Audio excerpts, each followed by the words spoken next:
pleasant welcome to this Friday, wherever you are. I'd love to welcome you to this presentation of Sports Talk into your sports.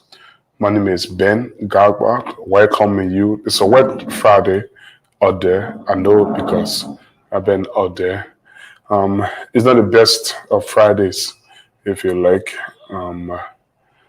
just to pay tribute to my friend, Trojan Kiazulu, who lost his sister. He had just fallen ill, and then he had to go to the hospital where he spent the night. But in the aftermath of that, he received the shocking death news of his sister. So I love to say, Trojan, the real Ronaldo, have my sympathy. My thoughts and prayers are with you and the family during these troubling times. And away from that, I'm here alone because Chris Walker will kicking it off from tomorrow. He gets wedded, to his beautiful, beautiful wife. And so he's running through a lot. It can be available, but no problem. I'm here. I'm the lone soldier on the wet Friday. Myself not faring well, making my first public appearance in more than 48 hours. Wasn't awake on Thursday. Had to visit the hospital on yesterday and today on treatment. But for you, I have to make myself available. So a couple of issues we have on the show tonight. The National Tier Division playoffs, which is the quarterfinal stage. So now we know the 8 teams that will be applying to qualify for the second division to win one of 3 second division slots in Gumpa, next month at the start of the 2024-2025 National League season. And we also do the District League. We'll review the District League for you that is currently ongoing. I know there's been one result that came in the last minutes before I just came on air. District number 12 went on top of Group 1. That follows a 4-1 trouncing of District 1. So all teams have played 2 matches each. You will be able to see the table, and we will look at it for you. We'll analyze it. And away from that, our 2 guests, the first of those guests, Joel Freeman, will talk about the structure of the Tier Division playoffs as it reaches, the Big 8. How the matches look like as we go into the quarterfinal, first leg, second leg, semi-final, the permutations of the teams that go through to play second division football next season. We'll know all the 8 teams that are through to the quarterfinal. And then we'll also discuss with LFA Youth Coordinator, Wayne Gaga, who's going to talk about the U17 selection ahead of the WAFO competition, which will be held here in Monrovia. So Liberia hosts WAFO U17 competition, and our team also will be appearing in that competition. And we will look at the professional listing of the players that have been selected already, and how training started a couple of days ago. What's the expectation, and how did it draw up that team? Because I know they have a group, a system trying to put into place they call the talent development scheme, which is intended to scout youth players, and put them together, in one pool. And then lastly, we'll also talk FIFA inspection of a couple of facilities in Liberia for the purpose of erecting an artificial turf. So the Willie D. Knuckles sports pitch there in Zubatan was inspected on Wednesday by FIFA turf expert Mr. Eric Harry from the UK. So we will show you a pictorial of that. I'll tell you that inspections was also done at the Alligator Field. The Alligator Field is a field at the United Conference Center in Virginia. So we will bring you a clip from there as well. So my name is Ben. There's going to be an interactive forum. Joel Freeman, competition manager, will come on. Wayne Gaga will also come on, and our regular panelists as well will also be on as we discuss sports on Talk Sports. That's Sports Talk right here on Inter Sports. So we'll take a break. When I come back, we go straight into business.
So let's say the pleasant welcome back to the show. Let's start firstly with developments that just emerged lately this evening in the ongoing district league that is organized right here in Montserrat. We know all 17 elective districts, in Montserrat are competing. Okay, and there was only one game today played in Zone 1, where there are 5 teams on orthodox pairing, because all the other teams, are full in the zone, but only Zone 1 has 5 teams. So District number 1 lost heavily to District 12 by 4-1. Ibrahim Kawa was on the score sheet. There was a brace for Mohamed Keita, who plays his club football for Mighty in Fosos. Okay, so they lost 4-1, District 1, and that means that reaching the latter stages of the competition has taken a very, very big blow. But all teams have played 2 matches, like I said, and there are still more games to go. So the final day of matches will be later. Before those matches, let's now look at how the table looks there beginning first. It's a combined table, I must mention. So let's look at how the table looks there. There you have it. Zone 1, District 11 dropped to second because today 12 won a whooping 4-1 like in District number 2 or District number 1. Covenant assistant, District 11 will be second on 4 points, while District 12 will lead the way for 100% record, 6 points from the possible 6. And that's where District 2 are in third, 2 points from 2 matches. And District 1 are in fourth, while 13 stay rock bottom, having lost 2 matches. As well as in Zone 2, the 2 matches played, but man, stuff here, okay. District number 2, 2 matches played each. District 5 lead away, 100% record from 2 games. Next is District 6, 2 points adrift.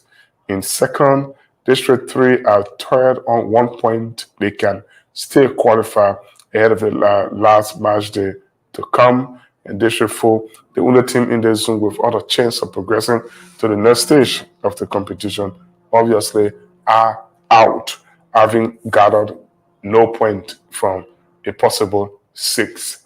Elsewhere in District 3, number 10 lead the way. All 4 teams in this group, I mean, this is the most intriguing and interesting group. All 4 teams in this group have all been beaten. So they win 1, lost 1. So everybody can still progress. Everybody in this zone can still progress in Zone 3. For the moment, based upon goal difference and goal forth and so forth, District 10 lead the way, +2 goal difference. District 7 are in second on 0 goal difference. District 8 are in third, -1 goal difference. And District 9 are in fourth, -1 goal difference, all locked on 3 points. So probably District number 8 might be ahead of District number 9, either on the issues of goal scores, or if not goal score, then that is going to be a yellow card that is being awarded. This is Sports Talk on Intel Sports. My name is Ben Gagba. I'm your presenter tonight. And before we go, District number 4, or Zone 4, I must mention, looks like this. District 17 lead the way on 4 points from a possible 6. District 16 are 1 point adrift on 3 points, and then come a little bit of gap. District 15 level on 3 points before the gap. District number 14, 1 point from a possible 6, so they drop 5 points, putting them in a difficult position to qualify for the latter stages of the competition. So, having talked about the District League, we know that we've got 2 of our guests that will be coming on, and we're going to talk about the organization of the Third Division playoff and also the U17 WAFU competition. But let's talk about the playoff, because the most notable names are latter stages of the competition. There are 8 teams that have already booked their place, okay, in the competition. And let's see who those 8 teams are as we speak. There you have it there on your screen. Let's meet the quarterfinalists, okay, of the National Tier Division playoff. Compact FC of Nima County have got 1 representative, is 1 team through. District 17 from Monserrado. There are 1 or 3 Monserrado teams that are in the quarterfinal. Then comes Kusa FC, champions of Bon County. Paris FC, Grand Julia make the cut. Dreams FC, Sino. Downtown FC, who finished second in the Third Division playoff final in Monserrado. They're also part of the 8 teams. Susa FC, who knocked out champions when turn, will represent Makibi County. And lastly, but not the least, Monserrado last representative, Amaze FC, having dominated their opponent back-to-back in the last stages of the competition. I'm talking about Kemokan FC. They found themselves in the quarterfinal. Amazing. I must mention that they are champions of the Monserrado Sub-Association. So having known the 8 teams, let's look at what the fixture looks like. I'm going to read the fixtures out to you, because I don't know whether you have the fixture, but let's look at some of the results, okay? Results from games that were played on yesterday. Downtown put 6 bars, Mate Angels of Bopolu 6-1. The final score there, and Tusa Field 7-2 on aggregate. Beat Kemoka by 3-1, 5-1 on aggregate. And in the Magibi derby between Wentan and Susa. Only one goal from the first leg decided who progressed in this tie. It was a close game, very close to call tight as always when these two stars meet, because in the league they drew both legs back to back, Wayne Town and Susa.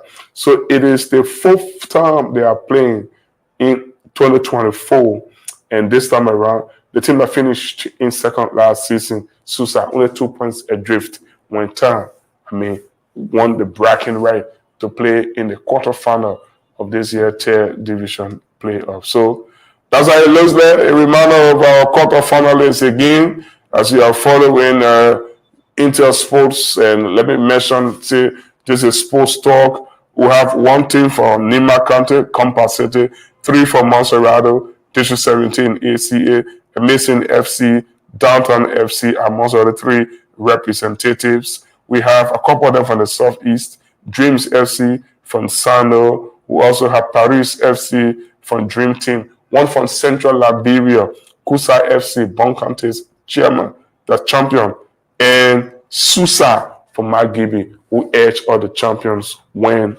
Town. We can now talk about the pairing that is coming up or that has already been released later on today. Let's see who the teams are going to play.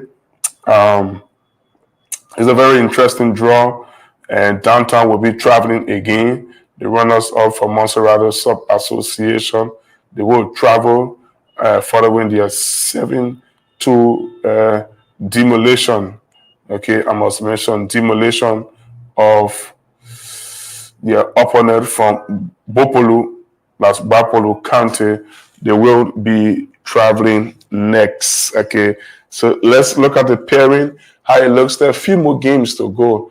I must mention 4 quarterfinal matches, 2 semi-final matches, 1 final, and 1 very crucial third place match. Crucial because the winner from there is going to qualify automatically to second division football.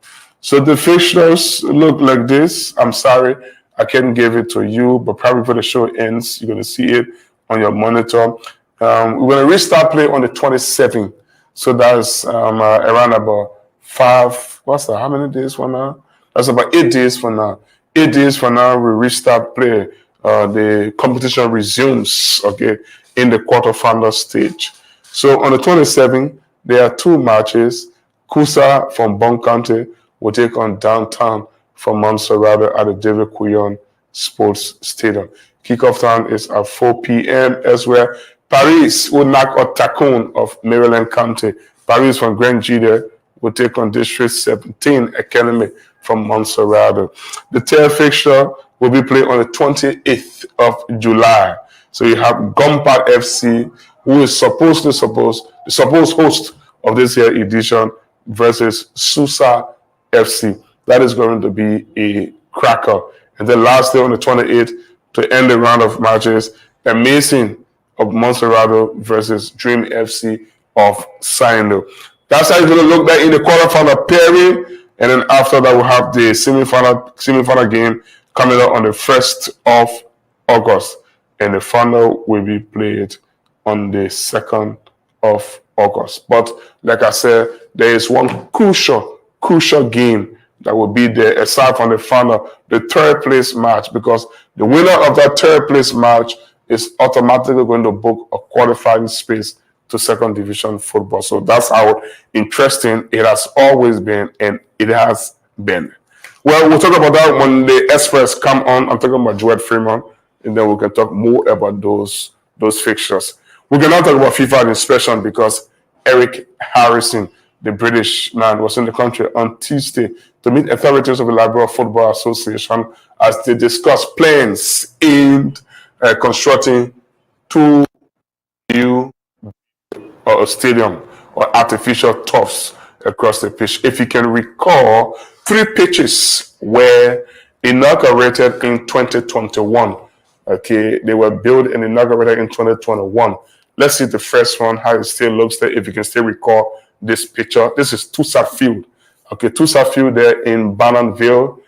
It has become home to many clubs in the Bananville region, including APRS, Oilers, Liscard FC, Garudi FC, and clubs that discoveries they've made maximum use of this venue. Night games can play there as well. And when this stadium or this playing pitch was inaugurated, it helped to improve football immensely. So this is what is going to happen to those two pitch inspections, that went on midweek. This is the second pitch. This is the Doris Williams Sports Stadium there in Grand Bassa, Buchanan County. Obviously, it was inaugurated too in 2021. And then the last page has to do with the most popular one, Red in Paytonsville, also the Samuel Kayando Sports Complex. So Eric Harrison, FIFA Tough expert, has already visited Liberia, met the football authorities on today for debriefing, and he's on the plane back to the UK on today. His visit of the Willie D. Knuckles pitch was on day before yesterday, and the essence of the visit was to see as to whether FIFA to construct that play on an artificial turf. Okay, so the visit went very well, and after the visit of that Willie D. Knuckles pitch, which is known as the Alpha Old Tambot Field, they were also in Virginia.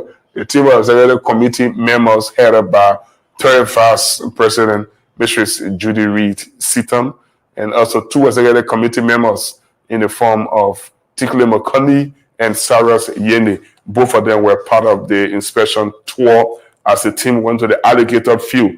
You know why they call Alligator Field? The field located there in Virginia. The field located in Virginia, the Alligator Field, okay, at the conference center there was also inspected. Okay, we do have a video when it is ready and you will see. But Eric has completed his job and is on his way back to the UK. So the tough construction FIFA called a tender. We are into the pre-tender phase. That's in the second area where a member association country identifies a ground, and then they say they want this project to go on. FIFA sends a team to do the assessment.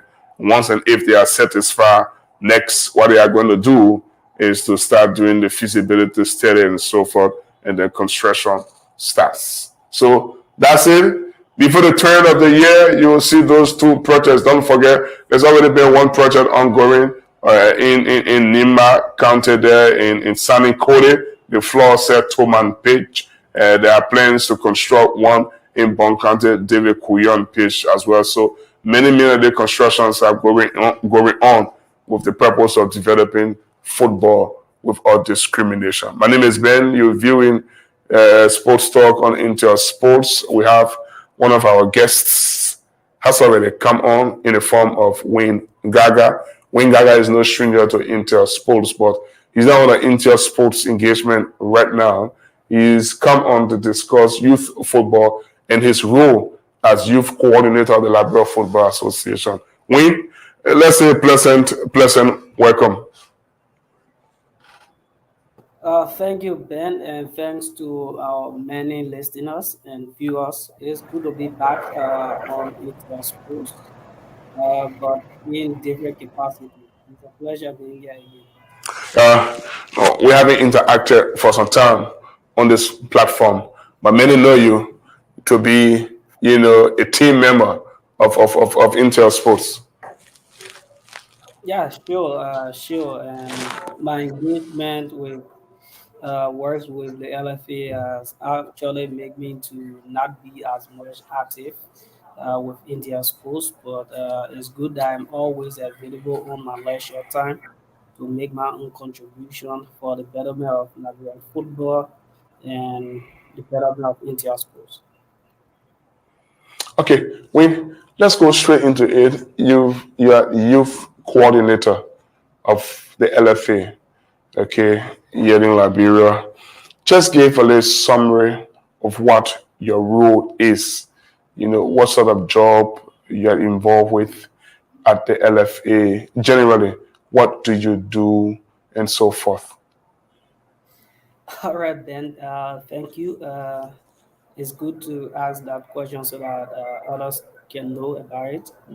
So, when Gaga, I'm the youth coordinator, the LFA, uh, fully responsible to coordinate and supervise all youth activities, youth competition for the LFA. And so, if we talk about youth competition, it steals down from the under 10, under 12, 15, 17, and 20s.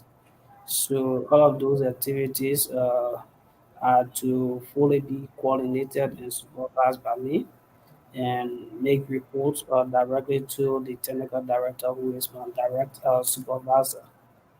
So, it's a task that I'm doing my best to cope with because it comes with a lot of challenges. But with God above and with the support of my colleagues in the technical department and also the LFA at large, we are coping and executing the start to the project. Okay, when you have a major task at hand, I know you have had major tasks before and you executed them, the U10 competition, U12, U15, all centered around youth and developing their talents. But there is this acronym I say TDS for the benefit of our viewers. What is the TDS? Mhm. When are you there? Are you getting me, Ben? No, I wasn't getting you right Yeah, now. I'm I not said for the able benefit of to. our viewers and those following the show, what is the TDS? Okay, so the TDS is the Talent Development Scheme, a project that Liberia applied for, and blissfully for us, we were accepted by FIFA to have this project implemented in Liberia. We started the pilot project in 2022, around somewhere around December 2022, and we had a successful competition within 8 counties and moved on with the national championship at the George Weah Technical Center. So the full swing of the talent development scheme started in 2023 now with it not being a pilot project wherein we were able to scout players wherein we are working with currently, even though we are at the point where these players going to be moved on to the George Weah Technical Center for the next 2 years, wherein they will live, they will play football, they will be trained, they will be schooled, and every other thing that you may think an academic may have to do. Those players who going to move on to the George Weah Technical Center are going to benefit from that. So FIFA also gave us the opportunity again. We were able to apply for a talent coach, and blissfully again for us, the application was accepted, and we are going to have a talent coach assigned by FIFA to take care and to train all of the players that we have selected for the national academy, and also to train our some of our local coaches who are going to be working along with him at the George Weah Technical Center. So it's a project that will move up to 2026, but basically is has to do with under 15 program. Uh, we're not fortunate to have the girls portion of it, but for the boys, we are on course, wherein we have the players. As those of you who are following our Facebook page, our YouTube channels, we have training section, two training sections for the players who have been selected already for the the TDS. So there where we are, and in time from now, we're going to be ready moved for to the Joshua Technical Center to continue on the project.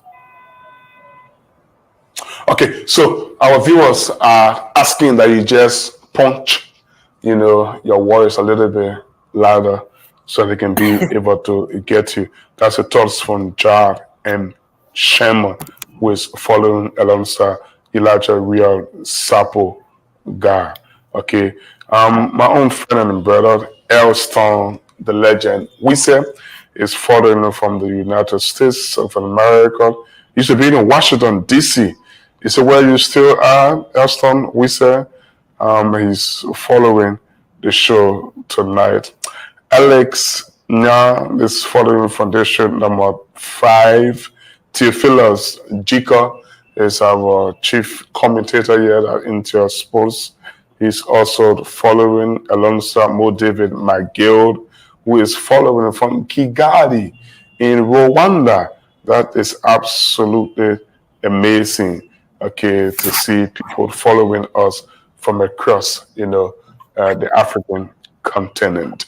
We're having a conversation with Wayne Gaga. Wayne Gaga is the talent development scheme, or youth coordinator, coordinator for Liberian football. We have some youth programs, U10, U12, U15, and U17 win, but there's a tough task at hand that has to do with the WAFU U17 competition that Liberia will be the host. A list of, I think, 29 players have been released professionally. For the clarity, we have two major activities upcoming. No. Okay. Two major activities coming up for Liberia. One is the U17 nations. That's the WAFU Zone A AFCON qualifiers. That will be held in Senegal, October of this year. And we also have the U20 WAFU Zone A AFCON qualifiers, which will be held in Liberia here in September of Okay. this year. So those are two major youth competitions pending for Liberia, and we have started the preparation already. Um, so those are the two events So actually. in your position as youth coordinator, how did we come to the realization of that list? Selection of players from various clubs for the benefits of our listeners. Let's see whether you can display those names on your screen. Okay, I think it's about 17 or so. I know the names will be so small that you might not be able to see, but it's 29 players. I have my own copy here. Okay. So, So Usman yeah. Ba from Hafia FC, So now, Cassius Pee Wee. I come in 1 minute win. Cassius Pee Wee from 11 Stars, Chris Vonle for Young Boys FA, Alex Ansu Wabs from FA, Myers Swain from Calvert United, Edmond Parker from Brevet United, Lester Hill from Tibet Academy. They've got a couple of players in the team. Tibet, William Kalima, Solomanu Diallo, Raf Wia, Arvin Cody, and Anthony Ngwe, all from Tibet. Mark Fassi, Divan FC, Aloft Joe King, FC Garu, Eric Kamara, Young Pro, Tido, Bangba Tan, Heren Yonton, Tibet Academy, Omentos D. Kamara, Elves FC, Josh Tucker, Paulina Academy, James Conway, Greeting FC, Cornelius Davis, Young Rollers, Pee Wee Bestman, Nima FC, not the Pee Wee Bestman, I used to keep good for Lone Star, Bashir Muadzu, Black Men Warriors, number 24, Ezekiel Vani, FC Garu, a couple of players from Garu in the team, including Emmanuel Johnson as well. And then come a list of lead football, Memorial Football Academy, Mohamed Kwe, Moses Yamfor, Prince To Jr., Orphan Lead, and Abraham Tike. Those are the list of players selected for the U17 competition, which will be played in Senegal. That team already started training, and I know the CAF instructor and a big coach here, like one of the most successful coach, Robert Latte, is in charge. But what I want to know from you, when as a talent youth coordinator, how was that list of 29 compiled? All right, Ben. Thank you. And it's good that our listeners will understand exactly how it came about. But first, let me register that these names that you call are preliminary names. They are preliminary listing, not the final listing for the U17 national team that will travel to Senegal. Let that be known and to our public so that they can know exactly what it is. So now we ran a league, a U15 league, three times now.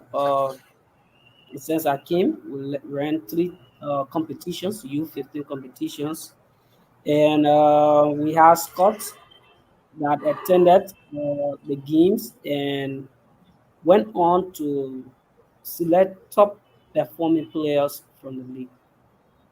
So after that, we compiled the names. We reviewed the age category, the age eligibility. We reviewed all of those and came out with 58 players, 58 players from the leagues. It comprised of teams that participated in our leagues, our youth league. So those 58 players um, were called for a tryout that started on the 6th of June this year. So they went on with the tryout for like 2 weeks, and the coaches submitted the names of 34 players, Wow. 34 players that late. So we didn't just stop there. You may be aware that currently we host the U17 Momo Community League. And the Momo Community League is a league being sponsored by Blue Star Cell and implemented by the Labrador Football Association. So again, from the Momo Community League, we have scouts to the various venues that selected top performing players. So they submitted the names of those players as tend to be corrected is around 46, if I'm mistaken, those players. So what we did, the 34 names that they submitted previously from the 58, we added to the 46 names that were submitted from the Momo Community League. We called the players again to another tryout. They went on for 1 week tryout, wherein we had a technical staff there headed by Coach Robert Latte. And they went on to submit the names of 32 players. Okay.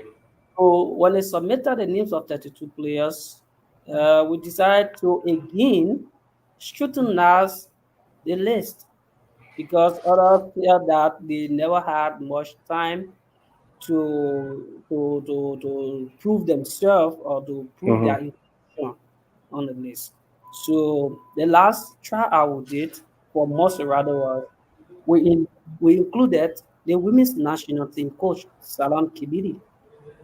We included our technical consultant, Mr. Musa Kamara, uh, technical director, Mr. Doko Wise, and we had another 2 days trial wherein everyone that was included or involved came out and submitted the names of 34 players. Now, when they submitted the names of the 34 players, we tried to do our work too because this is about age. Everyone in Liberia knows exactly what happened to Liberia in the past. So Mhm. what we on firstly was to verify the ages of these players that were submitted. And when we went on with the verification process, we noticed that four of those players, uh, uh, that's it, three of those players out of the 34 were above the age to participate. So Wayne, and Wayne, I'm sorry for interrupting you, but I just want to hold you and ask you a significant question. We know what happened to our U17 team a couple of years back. I mean, that team was blooming and they were prepared to go to the World Cup. I mean, they were going to do great things, but two of the players were tested, of over age, and the whole team was disqualified. Now you form your new U17 team. I mean, you're having all the elements in it, all the ingredient that any football lover in Liberia wants to see. So I want to know, are you considering the issue of their ages, and how do you solve that kind of puzzle when it comes to people registering on the academy and not using their own So age or their Ben, real age? yeah, so Ben Leg, I was explaining Mm-hmm. after they submitted the names of the 34 players, we went to check in the Connect system, the FIFA Connect system, and we realized three of of the players from the 34 were over age, even though they told the coaches that they were born at this year. But when we checked within the system, we realized that they were above the eligibility age for the U17. So we took them off the list. And one of the players there also was below the age because competition like this, we have the upper age limit and the lower age limit. Yeah. So we took out those four players, and that's how we came out with the 30 players for Mosorado. Now, these 30 players, these 30 players started training, and we also have a plan in place to not only sit in Monserrado, but also to have a tour in the nearby counties wherein we have our leagues running, like Mike Gibby, Grand Bassa, Bon County, and Nima County, because they are closer Yeah. and we are able to move there in the easiest possible way. So we Okay. have that plan into place. But now we have started working with these players. We try our best to follow all of these trends for us to not come back to what happened to us in the past. We have given them our form, our interview form, wherein they have carried to their parents or their guardians to sign it and make sure that they have all of the necessary information on So it. even with that, Wayne, are you sure those ages that are registered in the Connect system are the real ages of those kids? Ben, is it's difficult to say yes and difficult to say no Okay. because the person can come out and say, provide the national document or the legal documents. Once you have those legal documents, you have all the information. The only thing that can save us, and we have that in plan, is to have our player tested through the doing the MRR test before we move on to the competition. That is in place and that is in our plan. We're going to do that test before any player can travel for the competition. Okay. Recruitment, like you said, was in Montserrado. I saw those clubs, Garut FC, Tibe, get a couple of the players, Black Men Warriors and so forth, Ansu, Football Yeah. Academy. But for the larger I didn't hear about those sort of programs being held in other counties, where Scots will also go and select player from there. For the moment, is it a Montserrado stuff? So, like I said, Ben, probably you didn't get me at that point. So, like I said, this team, this preliminary list is Moserado list. Yeah, you Now, say it's we have Montserrado list. So you're going to have all the other 14 or 15 counties? No, no. Like I Okay, said, we're going to move on to the nearby counties where we have our okay, leagues running. okay. So, So I for didn't get you. example, yeah, Okay, for example, we had a youth league in Magidi County. We have started working with the chairperson already, and we're going to make a trip there to see whether one or two players can be selected from Magidi County. After okay, Magidi, we're going to make a trip to Grand Bassa County, where we had our league. After Bassa, we're going to make a trip to Bon County. From Bon County, we'll move on to Nima. Looking at the rainy season now, those are the counties that we are able to reach out of. accessible. Okay, yeah, they are accessible. So we have those plans in place. We'll finish with all of the tour.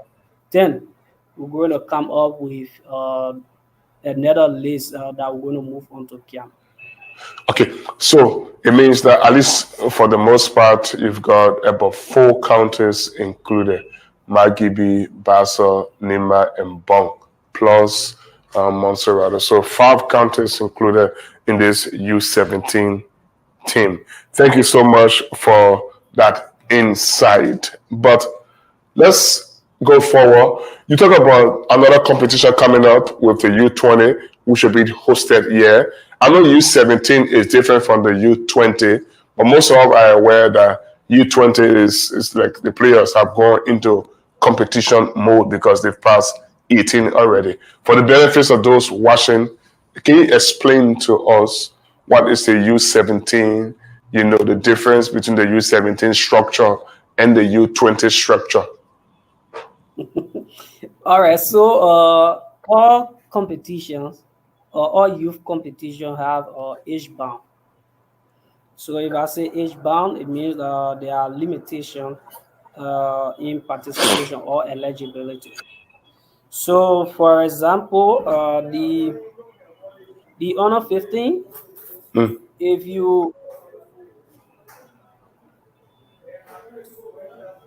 if you want to participate in an honor 15 competition, it should mm, be at the age of 12 to 14 okay. years old and a half. Those are people who are eligible to participate in honor 15 competition. Under 17 competition, you must be 15 years old up to 16 and a half. Those are the age, so you can be 15, 16, 16 and a half or so before you participate in honor 17 competition. Also, honor 20 from 17 years old, 18 years old, 19 years old, 19 and a half can participate in honor 20 competition. So now no one can be 15 years old and play in an honor 20 competition. Okay. No one can be 11 years old and play in honor Honor 15. 15. No one can be 14 years old and play in an honor 17 competition. So those are the various age limits, say upper age limits and the lower age limits for this competition. So for the honor 17, we have it at that. Even though sometimes the rules give you the chance that when you are 17 years old in the year of the competition, you are eligible. But at times, it's not like that. The rule sometimes changes, and Yeah. sometimes only 16, 16 and a half can participate. Once you hit Mm. 17, you cannot participate. But in some cases, when you are 17 in the competition year, you can You can participate. participate. So that's how it looks like. So we have those two categories getting prepared to participate in these competitions. What should be our expectation for that U17? I mean, history has shown that we have one of the best U17 teams on the African continent before it was dissolved. Will we be able to get those same ingredients again to get those sort of fits, cut in the team that will make us proud again? I can say yes, Ben, because we started soon. I can say we started so early, and also the technical staff we are proud of them, and we have that confidence in them that they can deliver so well for us, and it could be another 10 point for us Liberians because going to the World Cup this time around in Africa or representing Africa into the World Cup is not that much difficult because Africa has been given 10 slots for the Nine World and a Cup. half. Yeah. Nine and a half slots. Yeah, yeah. So I'm very sure that we can move on to the World Cup with our preparation we have now, with our technical staff and the players that I've seen of the recent practices we are doing. I'm very confident that these players can make us proud and they can take us to the World Cup.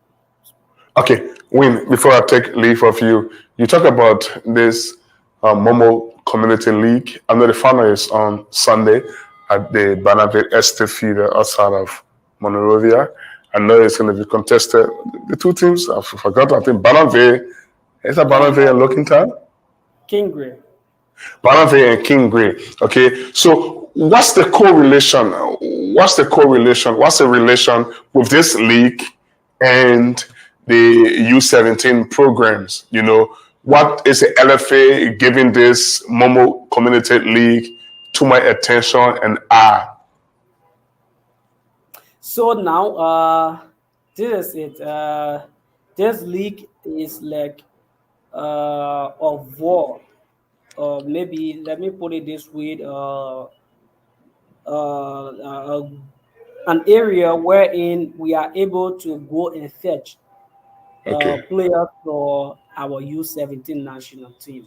And some of the players on this list were scouted from the Momo League.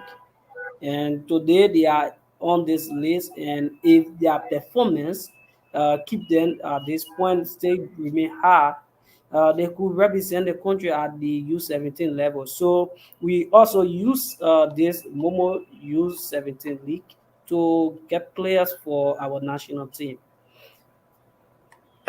That's a long, long process, you know, to get players for the national team. But I like the way you are positive about it. It's better to show positive feeling than to be, you know, pessimistic. So, very lastly, we've talked about it loud. We talk about the Momo Community League. We talk about the WAFU competition coming up in Senegal. We talk about our guys' preparation, the coaching staff, how the players were recruited.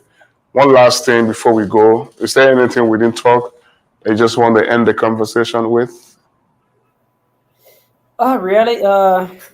What I can say is we Liberians, because it's something that since I came in, and it's something that we Liberians been battling for us to be fair in what we do, in whatever information we give. Because for me, man office deals with our lower age group, and we deal mainly with this age category.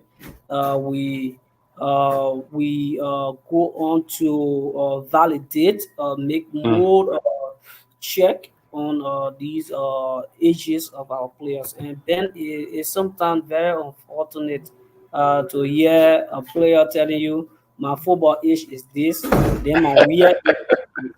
It's very unfortunate. Then if you hear these kids saying this, then we will go ahead to even ask, "Oh, but who gave you this information?" Say that's why my manager see as you have to pay for it. It sounds so ridiculous.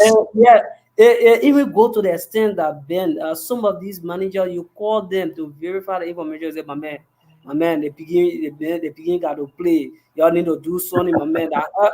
Yeah, but sometimes it make me feel so sick to hear or to see people doing such. So we Liberians, if we are to develop, we got to do what is right.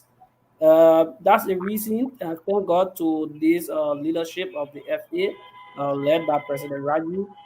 We are now giving every age group the opportunity to participate in an organized competition. We have the Okay. U8, we have the Okay. U10, we have the U12, we have the U15, and we are about to start the U17 national leagues. So there is no need to cheat with your age. I'm like, Well, there's no need. So that's just one thing that we Liberians who are working with kids. And the thing about it, Ben, they go mm. on to get national documents for these children. national documents for these children. So it's something that is very serious, and I won't want to disclose it, but we're going to take another approach to see how best we can curtail this is cheating. It's very When you say serious. approach, It, when you say approach, who are you going to take that approach on? Because somebody listening or viewing you could say the burden of the responsibility to do that work should be placed on the Liberia Football Association. So if I say we're going to take another approach, then Mm. we're going to start doing follow check with the national institutions that provides this information. We're going to move Okay. on to the NRR to make follow check on these players because there's a situation that came to me, Ben. People fraud players' names, players' date of birth. I check it up and I realize it. But so we're gonna make our own check now at the NRR to know as to whether these national ID cards given are the real information, whether they came directly from them, and if we are going to even move on to even educate them to see our best to help every one of us Liberians because it's really affecting our football. Because you can see a kid that looks very young, but you see the man carry age all the way up. You see the man very old, the man bring your age all the way down. So it's just that type of way. But we're going to do our best to see how best we can try to fight it. And definitely with God on our side, we know that we're going to yield a fruitful result on this. But it's something that every one of us need to do our best. We need to play fair. Football is a fair game. We need to do the right thing.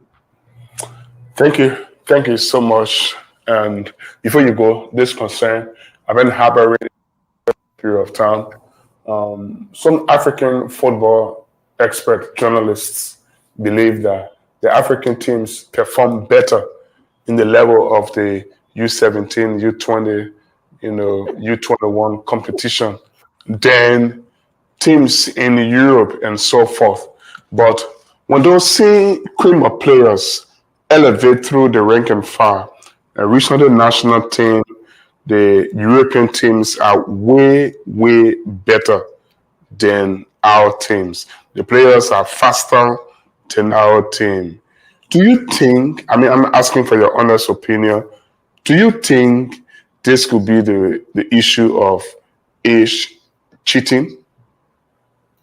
Ben, when you It's serious, started eh? to quant the question, I started to laugh. You put it right. We dominate at the youth competition, bro. Yeah. Yeah. Why you don't And I'm dominate gonna the tell senior you, competition? Because it's the same cream of in players going Africa, along. yeah, in Africa, we do what we can do to go out to win youth competition, but we are not able to maintain those same caliber of players to win the top level in competition. Because It's for just me, I it's just just feel simple. like, the players, they grow over age at that time. Take, for example, when they all should be around 27, 28. Maybe our players from Africa somehow 34, 33. And it's difficult So to then, compete with an older age. so then, I know you can remember the Honor The 20 Mark Vivian World for Cup. history? The Honor 20 World Cup, if I'm mistaken, Nigeria won against Argentina. Was it Argentina in Yeah, Olympics? yeah. They How won many of those the players? How 96 many of those Olympics. players? Yeah. How many of those players still playing football? Some of them started playing football 5 years ago, but you Yeah, still see members of the Argentinian team yeah. still playing football. All I because agree with you. you see people in Africa, we take somebody who already 23 years old carrying them to honor 17 competition. It's all about age cheating. Age So cheating. It's too much in Africa. So that's why. And I don't know. We gotta fight it. If we can fight it together as a country, we can fight it together as a continent, bro. We will continue to just go into youth competition and win youth competition, but we'll not win World Cup because the guys agree you come and beat them. For them at the youth level, that's why I can tell the teams around youth competition. We don't focus on you winning. No, we focus on development. So when these people are going on to honor 15 competition, honor 17 competition, yes, I agree. Every competition you won't win, but it's not their prime objective. One is they want to expose their players so that top clubs can see them, sign them, and they can be able to develop more. That's the key thing. And also, once the players are developing, they come back to their national team and they are able to produce best talents, the best caliber of players to represent our national team. But in Africa, brother, is the difference. Check the record. All the 117 World Cup Nigeria, Ghana won. Those players that won it, where did they go? But brother, you know the story, man. Some of men in Africa, yeah, they just get them one lap around. That's why when people go to Europe now, the Europeans already understanding what we are doing. They already say, we cheat with age, we cheat with age. Say, you how many years? Can say, how when I win Gaga? Look at you, Ben. I mean, at 16 years old. Can you imagine that? At 16 years, mama, the children can be very brave telling you here, all because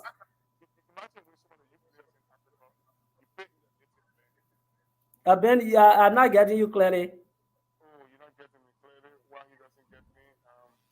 Okay, I'm getting you now. I'm getting yeah, Imagine yeah. now a youth tournament, you play in your native land, you win the league, you top goal scorer, you MVP, you move on to nearby.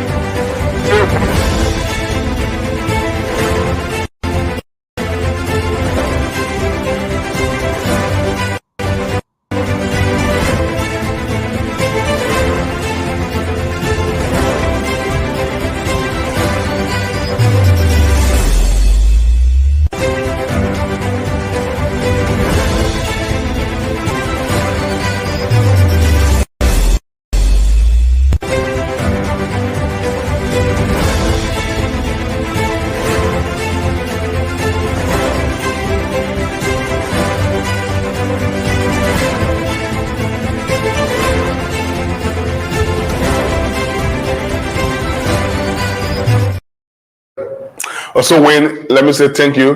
When you said you weren't getting me, you were absolutely correct. So that adjustment has been made. But the point I was making here is that you play in Liberia, for example, you won top goal scorer, you won MVP, you won the league, you played a 3-4 season in Liberia. You go, you play 1-2 season outside of Liberia. Then you surface in Europe, and then you 18 years old. Yeah. How possible? How possible? How possible? And we had a situation like that. I don't want to call the player name, but Of course, I Ben, mean, there are it's almost impossible. lot of situations, lot of instances, lot of records. You So know, why are we afraid to play with our own age? Is it that when the kids don't use their own age or we don't play with our own age, we are going to miss out on some programs like the U10, the U15, the U12, U17? Because I want to play U17 and I'm 23 years old. And so I bring my age down to 16. Is that a reason why? uh, I don't want to say yes to it, but um, that could be one of the reasons why we see a lot of people cheating with their ages. But here's it, Ben. If you are 16 years old and there is no U17 competition for you to participate, and you are a very good player, you should be playing for a third division team or a second division team. When you are very good Good and player. talented player, you should be playing for or playing in one of those categories. But those cases are rare. Those cases are rare when. Very rare, very rare, very rare. But thank God, like I said, to the administration of the FA, we have all of those things put in place. Today, we have our kids at the lowest age playing, coming to organize competition. They enjoy themselves. Then try to make your way on any of the venues on tomorrow. Go at the blue field and see these kids playing. We have those competitions in place. Under 10, under 12, under 15, under 17. So now, what happening? Why giving you a tough time now, Ben? Already, some guys have cheated with their ages. They have reduced their ages. But if you see a man, you know exactly that man, he doesn't even need to be part of it. So what you do? What you do? I know some of them don't like me at all when I'm doing that. I'm trying to do my work so that Liberia cannot suffer in front. If I see you, I say, brother, you are very good. You can play well. I agree to all your document you brought. You own a 15 player, but you know why? You are not playing this competition. You go play in the 17 competition, or you go play for third division or fourth division. Why But will you see men like Ben Gagba coming before you and tell you say 15 years old? no, but when having agreed to all the documents submitted, and then you say the men should not play. I mean, it's a form of discrimination, No which for Ben. When you feel please, listen. When you feel please, your actual 14 years old son, going against let's you say know, youth adult in a competition wherein two of them on the paper they are 14 years old. When your son receive the ball, you know that 14 years old. But when a youth adult who say he's 14 gets the ball, well, if he please you on the field looking at that man kicking your son or hitting your it son. hurts. It hurts. I mean, there are so many advantages. The physical So now, advantage. I so mean, now what we do, thank God we have safeguarding involved. We have the safeguarding program involved, and thank God we have it at the FA here. So these are some of the cases the safeguarding officers get involved, give their own analysis, and make a report and recommendation that we agree that this is this, all of the document okay, but for the safety of the other children, this man can be promoted to the other league or the other category of the club. That's why we try to do to save these kids who are of the real ages to have more time to play competition, to okay, have I hope more keep you too time. long, but I hope Yeah. this could be the last concern you've got to answer to. What has been the response or responses from the parents with respect to this trying to curb age cheating? Have they accepted it? Have they been able to work with the football house? I mean, honestly, genuinely trying to support or submit the real ages of their kids. So then, before I answer that question, let me give you let's say a scenario. Okay. We had what my team and myself instituted when I came. Before any youth competition, we do something called spot check. After collecting all of the documents from the teams, then we schedule time to visit them to do spot check. Then we went to a team, I won't call the name. We went to a team practice ground to do the spot check. We get all of their documents. This kid, this young adult, not a man, my colleague and myself, Nathaniel Sherman. We called the man, we interviewed, asked a few questions on the form that was presented by his team for him. The man answered. But we're not satisfied with all of the information he gave. So what we did, we asked for his mother number, a mom, and he called his mom number. We phoned the mother, brother.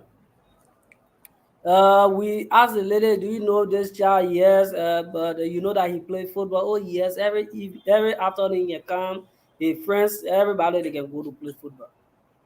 So I said, Mom, your son is here telling us that uh he's 15 years. That's say he's 14 years old because you are on 15 competition. That he's 14 years old, and we thought to ask you because we want to enroll him into our program. Then Mm. that lady started to blast. Why were the boy come out to disgrace that family? Why? They don't laugh. Brother, they literally blasted. So we said, "Ma," I said, "Ma, I beg you. I only want to know this child actually." He said, When am "No, I 14? no, why will he lie? The man is 16 years old. The man was born this time, this year." Can you imagine that the lady was really furious with the fake information given? You see that? So what we can normally do with our parents, we make follow check with them. We ask them few questions about their children. This time around, we also encourage the team to have something called parental consent, Okay. and the parental consent should be signed by the team owner or the whoever coach or who and the parent. You should sign it. Everybody put their telephone number because we do follow check. And it's working for us. But actually, the spot check we can do before going to the competition actually taking up a lot of things. Just a sad story. I don't know whether you hear the story. Just No. imagine we brought a team. They ever spent almost 5 to 6 thousand on a team doing the national championship for Maryland County. That team came, brother, brought their phone. The medical document they brought, that one person signed all the document.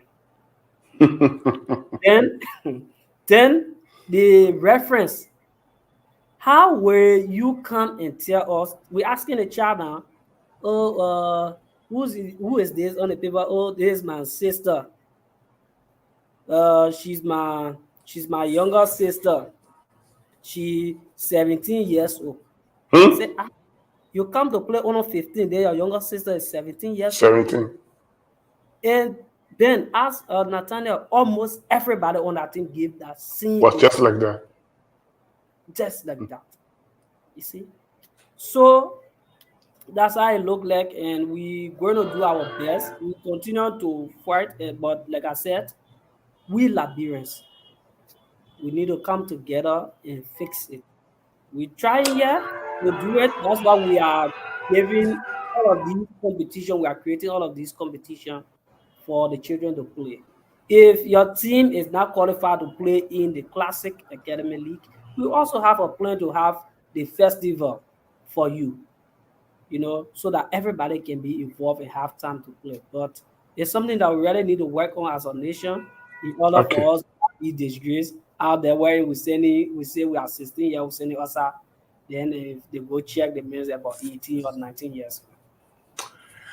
Thank you so much, Wayne, for sharing your valuable insights and your time as well with us. It's been an exquisite conversation. Let me borrow the word of Teofilo Jico.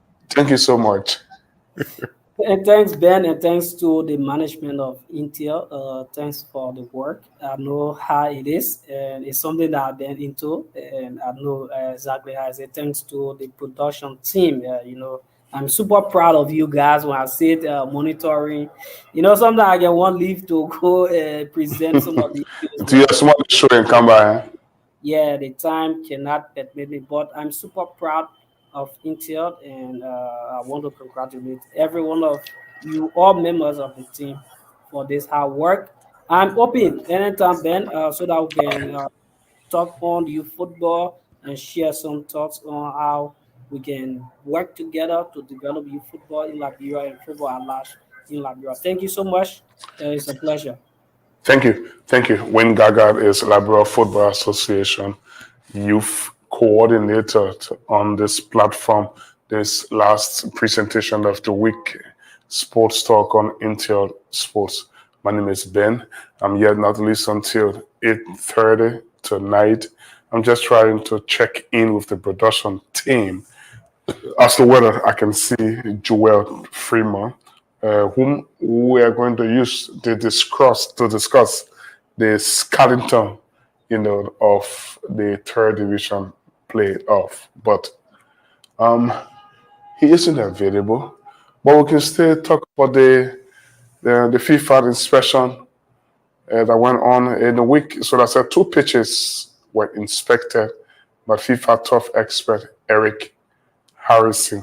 Firstly, they started from the Willie D Knuckles sports pitch in Zubatan there and in Dubai with the Pinsfield area. And then next they will go cross field all the way there on the south coast of Monrovia in Virginia at the Unity Conference Center field, nicknamed the Alligator Field. So the assessments were done. Let's see whether we can get that video I said I was going to play for you. It includes Eric Harrison trying to have some conversation with the head of the team, third vice president, Julie Reed Sitan, and also Cyrus Yeni and Tikle Mokeni were executive committee members that were on the inspection team together. Because you've done that to that. It's not a bad one, it's not the worst I've seen, but I'm just saying that when you have it sloping like this, you have to level to this. So what you can do is dig this one deeper and move material from there to there, and that way you can level. But it depends on the quality of the soil whether you can do that. So, but when it's level like this, it makes it easy. What's most important thing is how far down we need to go before we get to the material we can start building on. So if you build on soft ground, all that happens, it sinks. And if you start sinking differently in different places, then we have a problem. And those trees, I'm not sure. And I don't know whether those tree roots go down or they go out. And if they go out and come underneath the field, then they start making it uneven down there. So it may be that we have to take those trees out to stop that, because these roots to me look as if they're lateral roots, which means they're looking to grow out this way. And because the base will work, because the water will come in there, they'll go looking for water, and they'll come looking for water in the base, which we don't want to happen.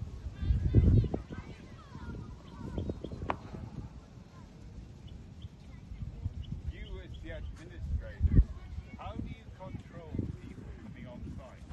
You will have somebody locally who opens up the gate to say yes, when there needs to be an organised, you can control access. See, our biggest problem is not the people who should be here, it's the people who shouldn't be here. If you're saying 10 hours per day, and the local people say, well, I'll jump over the fence and come and play on it whenever I want, or I'll cut a hole in the fence and come in. So, but you can get that kind of control to stop that from happening. Yes, we have outside control. Yeah. This is why we have the security there 24 hours. Beside the security, we have employees. And the LFA, stadium manager, who take care of the stadium maintenance and stuff. Yes. And you must have approval from the LFA before you play. Okay. You don't just come and say, I want to play. Yes, absolutely, because that's what, But the child needs to be protected. because we're going to have a really nice field here, so people are going to want to play, and some of those people aren't official people, so you don't want those people to try and come and play on the field. Now I'm presuming we will do the same as we would do on the other field, that we'd have cross-field play for the younger people. Yes. Full size for the seniors, cross Yeah, field and for the marking for units. youth. So we would have all the additional goals to allow you to do cross field play, Yeah. as well as that way because it's a long way when you're little to run that way. It's a long way when you're my age as well to run that way as well. But you know.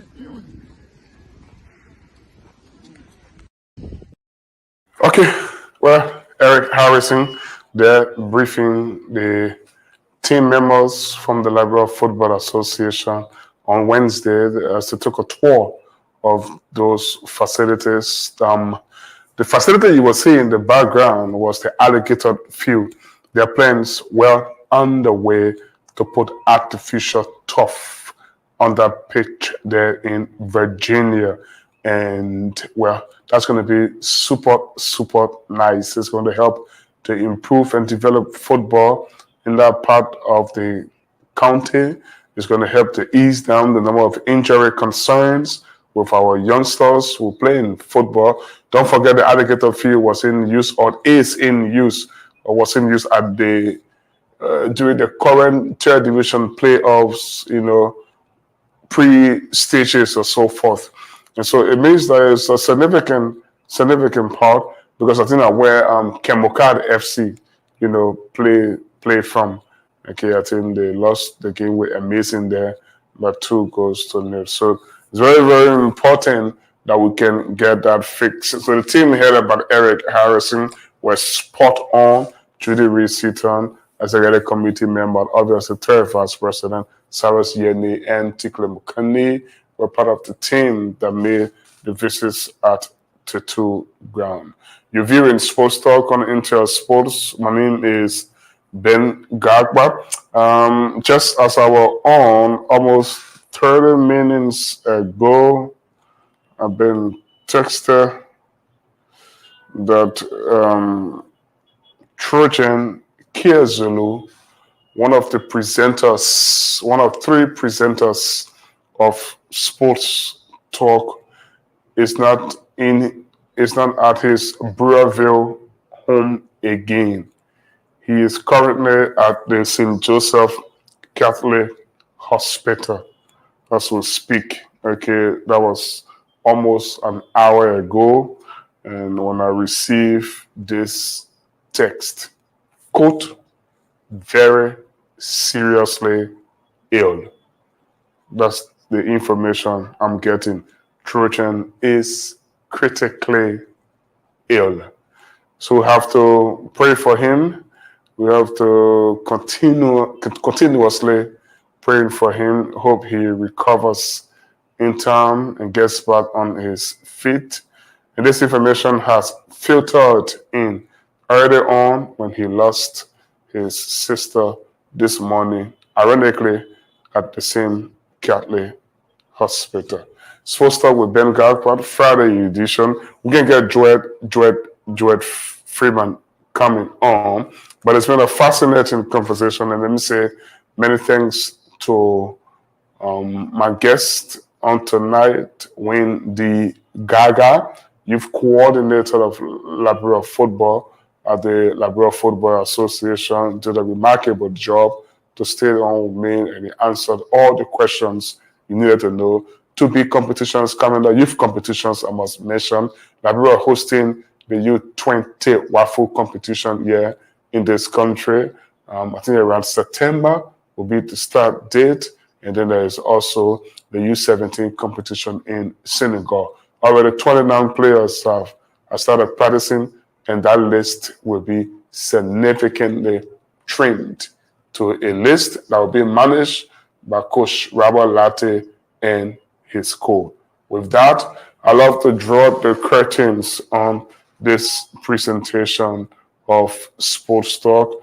Before I go, sports writers all around Liberia and those closer here in Monrovia, don't forget the wedding of Christopher Walker, one of 3 presenters on Sports Talk, is on tomorrow.